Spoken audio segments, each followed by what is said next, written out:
Hey everybody. So, question number 2 comes from Joel Smith. Hey buddy, how California? Miss you. So lighthearted question that I had to twist into a viable question. But from Joel, Joel asks, "What if they try the old dick twist?" So, if you don't know that reference, just type that into Google. Be careful, have your safe search on. Type that into Google and look for a little short video. It's kind of funny.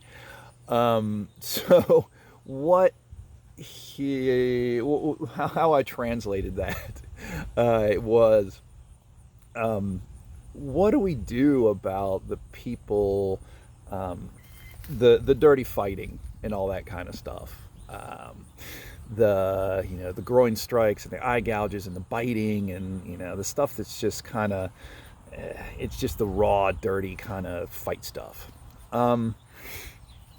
So there's a couple things to think about. One is your style of training. I say this all the time in jujitsu. Learn to shrimp with one arm. Okay, and what I mean by that is a lot of times we frame and press with both hands as we're shrimping. It leaves our head wide open, right? So if we train ourselves to constantly use one hand against the hip and one hand against the knee, or both against the hip with the frame of the forearm or something like that, we're forgetting that our head's open. And the grappling context, sure, right? That's exactly how you should do it. But in a non-grappling context where punches are thrown, then you really need to learn how to shrimp with your pillow shield or your bullhorn shield or whatever you want to call it, over your head. So your training methods have to reflect what you're preparing for. If there's some universality to these things, right? If I have proper control and proper posture, most of the time these things are not possible. God bless Krav Maga, because it's like strike the groin everywhere, and there's just a lot of places that it's just not practical and it's just not a thing. So having it done to you versus using these things is a little bit different.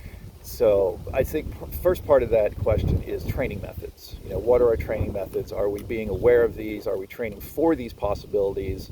Or are we simply outside of that context? Okay. So saying that, then control, understanding, body control, limb control, posture control, things like that will help prevent a lot of the things that we have to worry about. Right? If I'm using like a supine guard with my legs up in the air, like dude can put the toe of his boot right to your perineum, right? So, understanding your postures and, when you're on top, let's say we're in a grappling confrontation, things going to the ground, if we're on top, learning how to keep their face away from you means they're, cross facing means they're not going to be able to bite you, right? If you're if you're aware of their hands, if you're using your knees to staple their arm down, then they're not going to grab your junk and do the old dick twist. So, having an awareness that these things are a possibility while you're training is kind of a key. So the whole what if they do it, I mean, go back to them. You're right, all's fair in love and war. But the idea that you need to, that on your side of things, that you need to go straight to that is called escalation, and it can turn out really bad sometimes. You get into an altercation, and if the first thing you do is just try to kick the guy in the junk, I mean, they may have not been, they may have been in an ego fight where they're just puffing their chest out and they're trying to land a few good punches or get you to quit fighting. But then all of a sudden you've turned it into one of those things, right? Or you try to gouge an eye and then all of a sudden maiming is on the table, and you've committed an error in judgment, I believe. So these things aren't necessary techniques.